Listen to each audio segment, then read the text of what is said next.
स्वाभिमानी न्यूज चॅनलच्या बातमीपत्रात आपलं स्वागत। जिल्हा क्रीडा संकुलात वॉक फॉर वॉटरचे आयोजन पालकमंत्रींच्या हस्ते झाले उद्घाटन।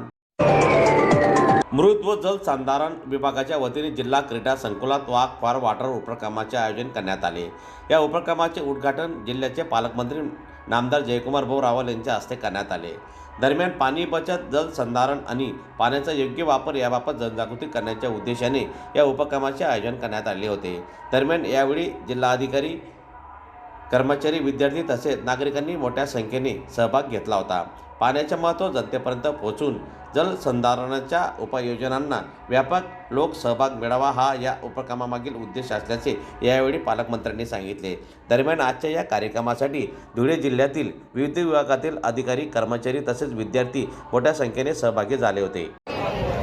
कधी काळी याच भागामध्ये नदी नाले इतके व्हायचे, शेत होते, माती होती, पाणी इथून व्हायचं, पण पाहता पाहता शहरीकरण, लोकसंख्या वाढली, कॉन्क्रीटचे रस्ते आले, गटरी आली, बिल्डिंग आले आणि आजपासून 2 पिढ्यापूर्वी हे असणारं शेत इथे आता बिल्डिंग आहे आणि याच्या पुढे पोहोचले आणि याच्या पुढे पोहोचतील। पण आपण सारेजण आपल्या टुमदार घरामध्ये, बिल्डिंग मध्ये राहत असताना पाणी बिना आपण जगू शकत नाही।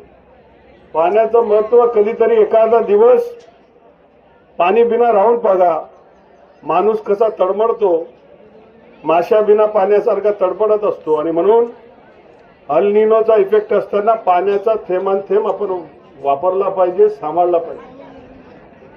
खरं तर मी मागच्या काळामध्ये एकदा युरोपला कुठल्या तरी देशाला गेलो तर तिथे पाणीच मिळत नाही। तर पाणी कसं पितात, तर प्रत्येक पाणी म्हणजे पाणी घ्यायचंय तर विकत घ्यावं लागतं। असं ग्लास मधनं पाणी घेतोय असं नाही, विकत घ्या बाटलीभर 100 रुपयाला पाणी। आणि पाण्याचं महत्व, ते पाणी पितच नव्हते। इटली सारख्या देशमध्ये, मी काही गेलो नाही इटलीला, पण इटलीमध्ये पाणीच पित नाही, ते सोडा पितात। आणि आपण बघितलं की या पाण्यामुळे पुढच्या काळामध्ये, आता यावेळेस तर तेलचं युद्ध झालं, पुढच्या काळात पाण्याच्या नद्यांसाठी युद्ध होणे।